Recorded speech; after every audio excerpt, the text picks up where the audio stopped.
(2023년 7월 8일) 이정훈입니다.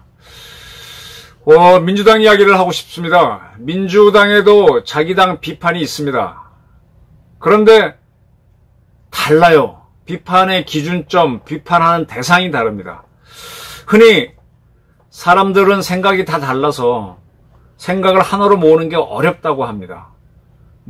부부간에도 형제간에도 부모 자식 간 생각이 다 달라서 갈등하지 않습니까?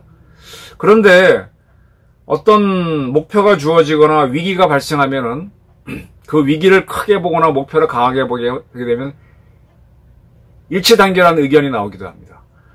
축구장에 가서 대한민국 짜작짜작 할 때는 한 번도 만나지 않은 사람들끼리 서로 의견이 감정이 서로 통하고 공감을 하게 되죠. 그럴 때 쭉쭉쭉쭉 큽니다. 사실은 그리고요, 자세히 보면은 백인백색 천인천색 의견이 다 달라도요, 그 다른 의견을 가만히 보게 되면은 돈과 명예와 이런 걸 추구하는 공통점은 있어요. 근데 그 쟁취하는 대상이 나기를 원하는 거지, 저 사람이 아니라. 목표만 같을 뿐이고 인물이 다른 그런 경우가 많습니다. 그래서 저는 그런 이 공감을 많이 이끌어내면 그 조직은 발전할 수 있다고 봅니다. 지금 민주당에서 나오는 비판을 한번 살펴봤습니다. 여기 비판에 참여하는 아주 주목되는 인사가 추미애 전 법무부 장관입니다. 지금 서울 양평 고속도로를 놓고 여야가 크게 충돌하고 있죠. 여기에 대해서 추 장관이 이렇게 얘기합니다. 멀쩡한 예타를 뒤엎고 패밀리 비즈니스, 이건 뭔가 하면 김건희 여사 집안을 위해서 노선을 변경한 걸 얘기한 겁니다. 패밀리 비즈니스로 노선을 변경했다가 들통나니 아예 전면 백지화하면서 이거는 민주당 탓이오 하는 수법은 검찰총장 중대 비위를 가리기 위해 치윤 갈등이라고 했던 수법 그대로다라고 했습니다. 네. 이게 무슨 얘기인가 하면은 윤석열 대통령이 검찰총장 시절 뭔가 하다가 들통이 났습니다. 그러니까 그 탓을 민주당에 넘기면서 자기의 비위를 감추죠. 그러면서 그렇게 시작된 갈등을 추미애하고 윤석열 갈등으로 규정해서 본질을 덮어버린 것이다. 조금 궤변이죠. 윤석열 대통령이 그때 징계를 한다고 해서 뭘로 징계하긴 했는데 그게 거기에서 갑론을박 굉장히 많았죠. 징계할 사유냐 아니냐 가지고. 근데 그게 정당하다는 거죠. 그래서 윤석열 대통령은 징계를 받아야 되는데 그쪽에서 오히려 추미애 장관 탓이다라고 했고, 또 그거를 추윤 갈등으로 정리한 건 저희 같은 제가 있었던 언론들이었죠. 그렇게 하는 바람에 추윤 갈등으로 관심이 쏠려가지고 본질을 못 고쳤다, 이렇게 비판을 했어요. 이게 왜 비판이 되는지 난 좀 이해가 안 됩니다. 그 시절에 홍준표 지금 대구시장이 한 번 당하면 실수이지만 두 번 당하면 바보라고 했다라고 하면서 이 추윤 갈등 프레임에 갇혀 본질을 위한 투쟁을 포기한 과거처럼 지금 김건희 여사 선산 땅 문제가 나왔는데 여기에 가만히 있으면 바보가 된다, 또 국민이 피해자가 된다, 야당은 강경투쟁을 해야 한다 하면서 주문을 했어요. 그리고 KBS 수신료 분리징수에 대해서 민주당이 내로남불 셀프 프레임에서 빠져나와야 된다라고 하면서 강경투쟁을 주장합니다. 가만히 듣고 보면 강경투쟁하라는 거, 그건 민주당도 지금 글로 가려고 하는 거, 그거는 같은 것 같은데 민주당을 비판하면서 하고 있는데 되게 좀 이상해요. 근데 이런 추 장관은 지금 자기 아들이 군대에 있을 때 카투샤를 할 때 휴가를 마음대로 썼죠. 그래서 원래 인정한 휴가 기간이 지난데도 복귀하지 않은 문제로 지금 재기 수사를 하고 있는데 그것 때문이다, 이런 해석이 나옵니다. 그러니까 추 전 장관의 민주당 비판은 참 웃겨요. 그러면서 지금 그 시절에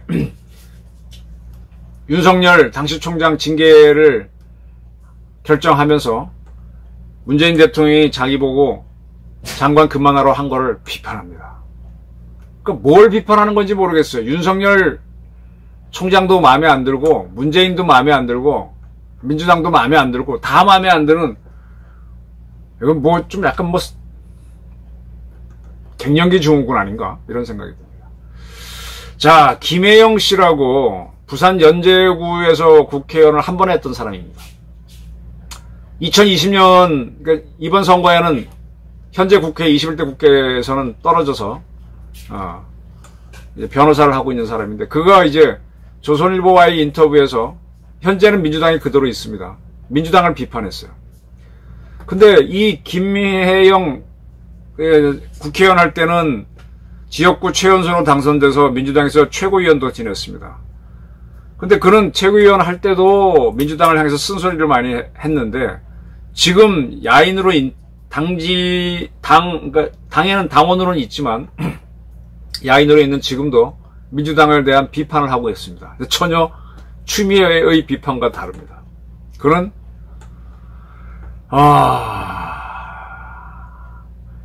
이해찬 전 대표를 강력히 비난합니다. 이해찬 씨가 민주당을 망친 주범이라고 비난하죠.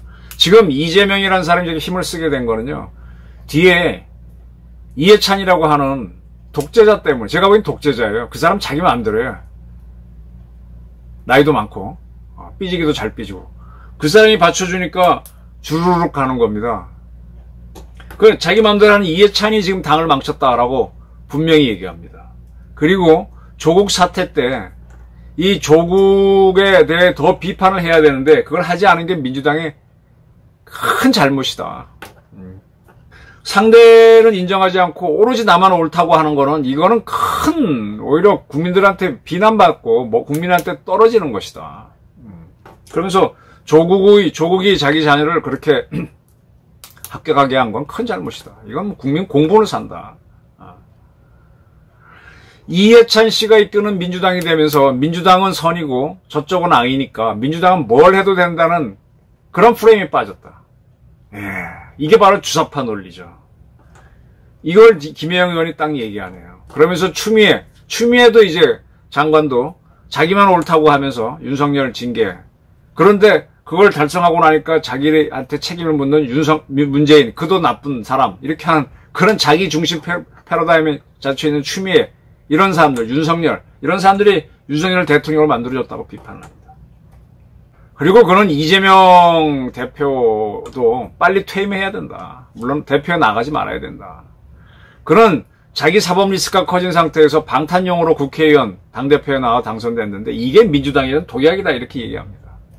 이런 식으로는 안 된다. 그리고 김어준 같은 사람하고 같이 연대해서 나가는 민주당은 절대로 안 된다. 진실을 왜곡하는 사람하고 어떻게 같이 가느냐, 정치하는 사람이.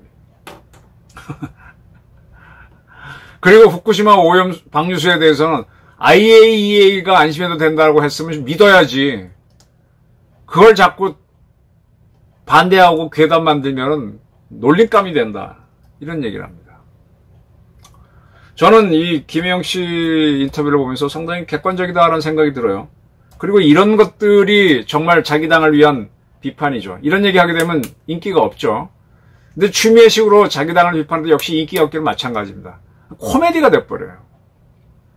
지금 민주당이 정상적으로 못 가고 이상한 거 가지고 자꾸 시비를 거는 거는 독재자 이해찬, 아바타 이재명, 개딸, 이렇게 자기 것만 보는 청맹관이가 다수이고 권력을 쥐고 있기 때문입니다. 그런 거는 또 주사파 세력들의 특징인데 그들이 다수이고요. 그래서 내부에서 극복하는 노력, 조홍천 의원처럼 좀 바꾸는 노력이 있어야 되는데, 이 추미애식으로 비판하게 되면은 이건 더 모순에 빠지게 되죠. 근데 그런 추미애를 문재인 대통령이 왜 장관으로 썼는지 참 그것도 이해가 안 돼. 이래서 민주당이 지금은 의석이 많아서 힘쓰는 것 같죠. 다 국민들이 보고 있습니다. 어떻게 하나를 놓고 이렇게 다른 비판을 하긴 하는 건데도 다른 비판이 나올까? 이거는 민주당이 한마음 한뜻으로 있지 않다. 갈갈이 찢어져 있다. 지금 이재명을 따른 사람들도 목적만을 보기 때문에 저러는 거지. 우리 축구 시합할 때 대한민국 운영하다 보면 대한민국 타지만 끝나고 나서는 또 의견 충돌이 오지 않습니까? 근데 지금 그 대한민국 응원할 때처럼 일심단결도 아니에요. 지금 송영길은 송영길대로 자기 살기 위해서 민주당, 이재명은 자기 살기 위해서 민주당, 생존하기 위해서 민주당을 붙잡고 있지. 자기가 죽을 처지로 빠지면 여러 가지를 비난할 겁니다. 그 새를 불리기 위해서 김홍일 같은 사람을 다시 받아주고 하는 건 웃기는 거죠. 정말 민주당은 크게 깨지고 다시 창당돼야 될 것 같습니다. 추미애의 비판은 참 헛소리고 김혜영 씨, 젊은 김혜영 전 의원의 주장이 바른 소리로 저는 판단됩니다. 경청해 주셔서